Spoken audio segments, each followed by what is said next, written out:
प्रश्नावली 11.3 जो है उसके प्रश्न नंबर 13 से हम देखते हैं। तो प्रश्न नंबर 13 क्या है, यदि सिद्ध कीजिए कि किसी त्रिभुज की तीनों भुजाओं के मध्य बिंदुओं को क्रमशः मिलाने पर बनने वाले चारों त्रिभुज अपने मूल त्रिभुज के समरूप होते हैं।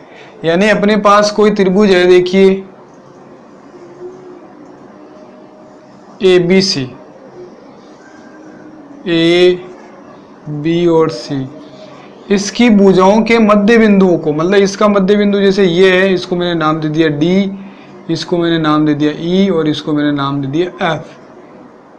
मध्य बिंदुओं को क्रमशः मिलाने पर बनने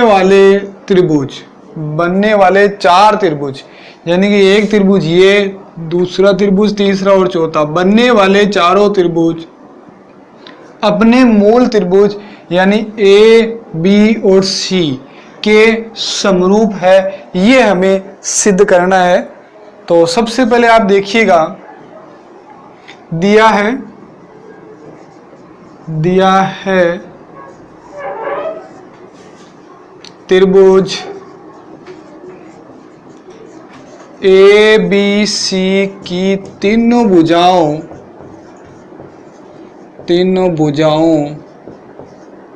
कौन कौन सी भुजा हो गई, ए बी बी सी, और कौन सी हो गई, ए बी बी सी और ए सी के मध्य बिंदुओं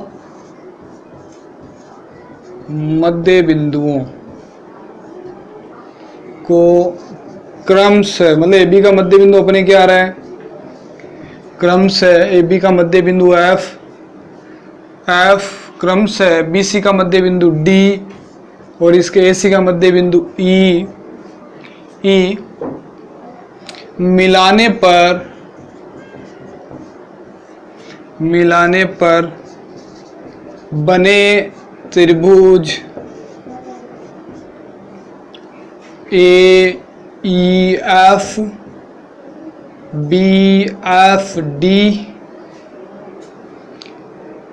ई एफ डी और ई सी डी है। ये जो त्रिभुज है, ये इन बिंदुओं को मिलाएंगे तो ये एक ऊपर वाला, दूसरा, तीसरा और ये चार त्रिभुज है। और सिद्ध करना है कि क्या ये त्रिभुज एबीसी के समरूप है। सिद्ध करना है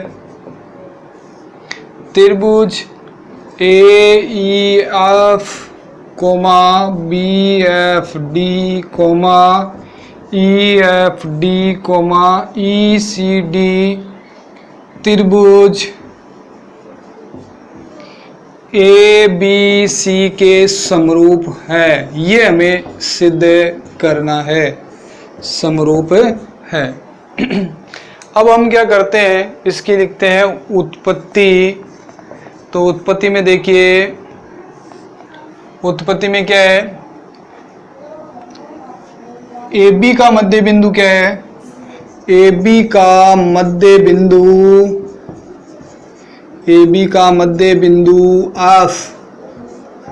एफ तथा ए सी का मध्य बिंदु क्या है, ए सी का मध्य बिंदु ई है। अतः हम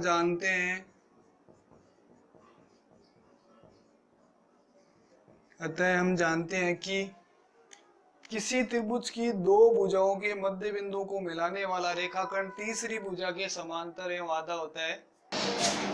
ए बी का मध्य बिंदु एफ और ए सी का मध्य बिंदु ई है। अतः मध्य बिंदु प्रमेय से क्या होता है, यदि किसी त्रिभुज की दो भुजाओं के मध्य बिंदु को मिलाए जाए तो तीसरी भुजा के समांतर एवं आधा होता है। कि यदि किसी त्रिभुज की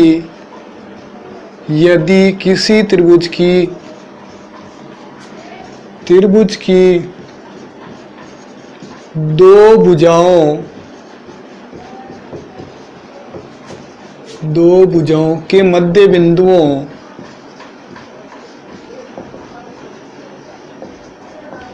किसी त्रिभुज की दो भुजाओं के मध्य बिंदुओं को मिलाने वाला रेखाखंड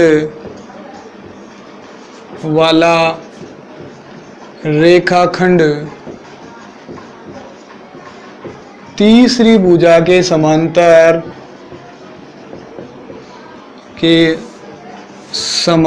एवं आधा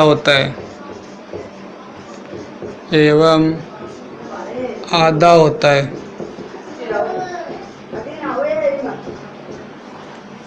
तीसरी भुजा के समांतर एवं आधा होता है।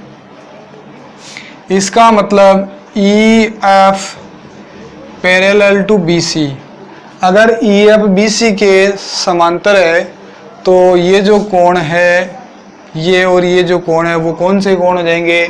संगत कोण। अतः त्रिभुज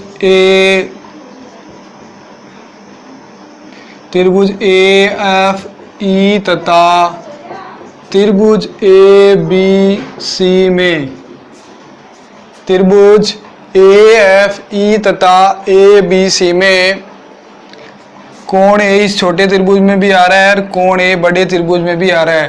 कोण A बराबर कोण A उभयनिष्ठ कोण,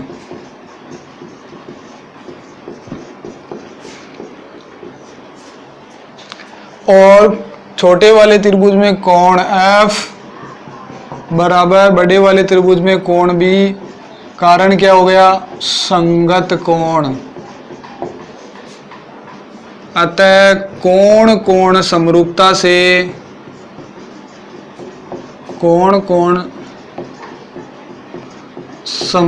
से दोनों त्रिभुज क्या होंगे? दोनों त्रिभुज समरूप होंगे। दोनों त्रिभुज क्या होंगे? समरूप होंगे। इसी प्रकार से क्या कर देंगे हम? इसी प्रकार से ये मध्य बिंदु और ये मध्य बिंदु, तीसरा रेखाखंड ये, तो ये इसके समांतर हो गया। इसका मतलब ये कोण संगत कोण हो गया। फिर ये दोनों त्रिभुज भी समरूप हो जाएंगे। और इसी प्रकार हम इन्हें दो त्रिभुजों को और समरूप करते हैं। तो देखिए, इसी प्रकार DF समांतर AC और ये क्या हो जाएगा? DE समांतर AB होगी। अतः हम कह सकते हैं कि अतः हम सिद्ध कर सकते हैं कि अतः हम सिद्ध कर देंगे कि जैसे कि चलो लिख देते हैं, त्रिभुज ये वाला त्रिभुज काम में आ गया अपने पास। अतः त्रिभुज EFC और BFD त्रिभुज ABC के समरूप होंगे। ABC के समरूप होंगे। ये तो अपन ने सिद्ध कर दिया है। अब अपने पास ये जो बीच वाला जो त्रिभुज है DEF जो है वो कैसे इस त्रिभुज ABC के समरूप है? तो देखिए, मध्य बिंदु पर में से EF बराबर क्या है? EF समांतर है BC। मध्य बिंदु प्रमेय से जब ये सब मध्य बिंदु है तो हम बोल सकते हैं कि EF बराबर 1/2 BC। EF बराबर 1/2 BC, यानी EF बटा BC का क्या मान आ गया? EF बटा BC बराबर 1/2। इसी प्रकार से DE बराबर 1/2 AB तीसरी भुजा के समांतर एवं आधा होता है। तो DE बटा AB बराबर क्या आ गया? 1/2। और इसी प्रकार से हम क्या लिख सकते हैं? EF समांतर BC और अपन ने क्या लिखा है? DE समांतर ये, तो FD समांतर क्या आ जाएगा? AC। जब FD पैरेलल टू AC हो तो क्या हो जाएगा? एफ डी बराबर 1/2 AC, यानी एफ डी बराबर आ गया एफ डी बटा AC बराबर 1/2। अब देखिए इन तीनों परिणामों पे जब हम चर्चा करते हैं तो देखिए तीनों परिणामों में क्या है, EF बटा BC। EF इस छोटे वाले त्रिभुज का भुजा है और BC बड़े वाले त्रिभुज की है, और DE इस त्रिभुज की ये भुजा है और इसकी ये बड़े वाले त्रिभुज की भुजा है, और FD इस त्रिभुज की ये भुजा है, AC इस त्रिभुज की ये भुजा है।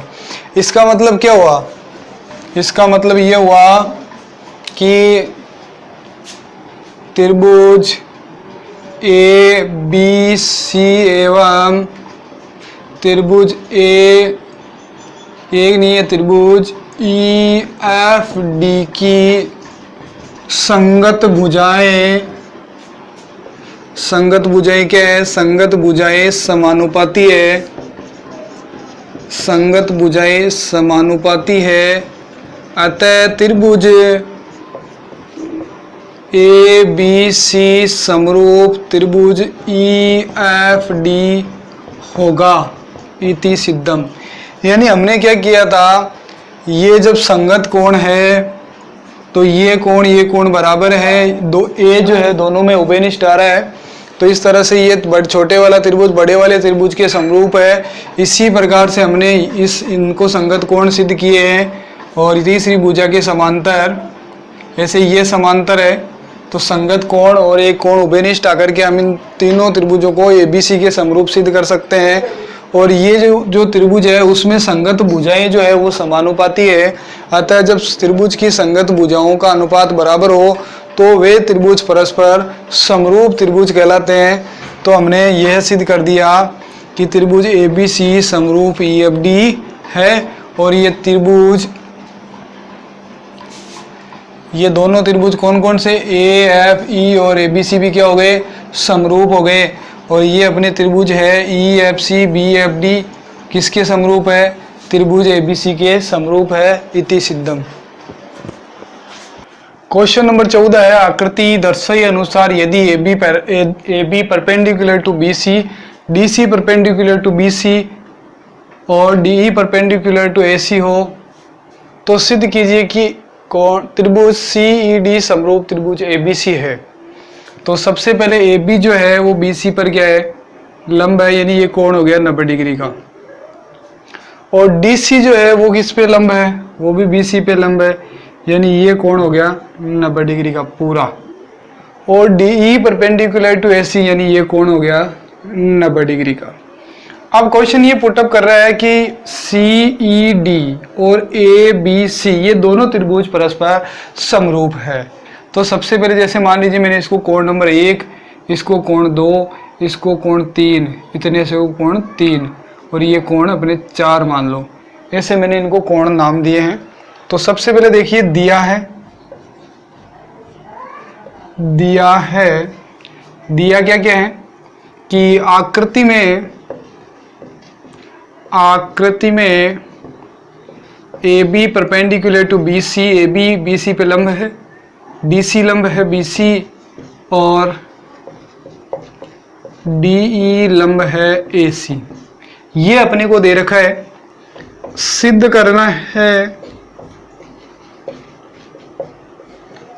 करना है कि त्रिभुज CED समरूप त्रिभुज ABC। अब देखिए इसमें सबसे पहले ये अगर कोण त्रिभुज ABC में, त्रिभुज ABC में कोण B बराबर क्या है 90 डिग्री। कोण B का मान अगर 90 डिग्री है तो हम कह सकते हैं कोण 1 प्लस कोण 2 की जोड़ कितनी है 90 डिग्री, क्योंकि त्रिभुज के तीनों कोणों का योगफल 180 होता है। अगर एक कोण 90 डिग्री तो है तो दोनों कोणों का योग 90 होगा। ये हो गया समीकरण नंबर 1। उसके बाद देखिए तथा कोण 2 प्लस कोण 3 बराबर 90। कारण क्या लिख देंगे, CD लंब है BC, इसलिए ये कितने डिग्री का कोण है? 90 डिग्री का। समीकरण नंबर 2। समीकरण 1 व 2 से 1 और 2 की जोड़ 90 है, 2 और 3 की जोड़ 90 है, यानी कोण 1 प्लस कोण 2 बराबर 2 कोण प्लस कोण 3, यानी कोण 1 बराबर क्या हो गया? 3। कोण 1 बराबर कोण 3, इसको हम दे देते हैं समीकरण नंबर 3। अब देखिए त्रिभुज ABC, त्रिभुज ABC एवं त्रिभुज CED में देखिए जो कोण नंबर 1 है वो त्रिभुज ABC में आ रहा है, कोण नंबर 3 है वो त्रिभुज CED में आ रहा है। तो कोण 1 बराबर कोण 3 रिवीजन लिख देंगे समीकरण 3 से। हमने समीकरण 3 में ना कोण 1 और 3 बराबर सिद्ध किए हैं, तो समीकरण 3 से इसमें कोण भी 90 डिग्री है और इसमें कोण है जो 4 है ई पे वो 90 डिग्री, यानी मैं इसको कोण 5 लिख देता हूं। तो कोण 5 बराबर कोण 4 90 डिग्री कारण दिया है, यानी जब ये इसके ऊपर 90 डिग्री है तो ये लंब है, तो ये दोनों कोण 90-90 के और परस्पर बराबर है। अतः कोण कोण समरूपता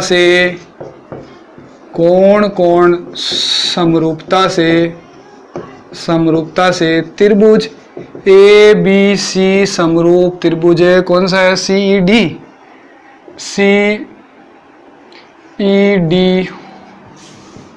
होंगे इति सिद्धम।